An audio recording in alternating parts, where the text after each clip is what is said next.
Miftahul Rezi Abralian Nurhafidhoh. NIM C 2019-115. I'm from Aisyah University. Di sini saya akan membahas cara batuk dan bersin dengan benar.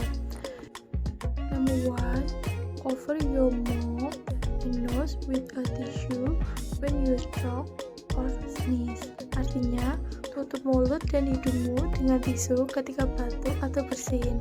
Number 2, cover your mouth and nose using your upper sleeve, not your hands, when you sneeze or choke.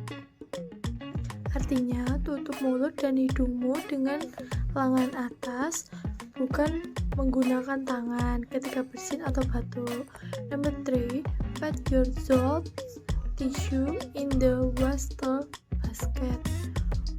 Artinya, buang tisu bekas ke dalam tempat sampah. Number 4, wash your hand with soap water. Artinya, bersihkan tangan menggunakan air dan sabun.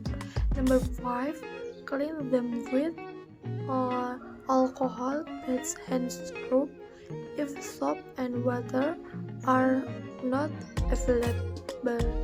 Artinya, bersihkan tangan dengan cairan berbahan alkohol jika air dan sabun tidak ada. Oke, tadi ada 5 cara beretikal bersin atau batuk. Terima kasih. Wassalamualaikum warahmatullahi wabarakatuh.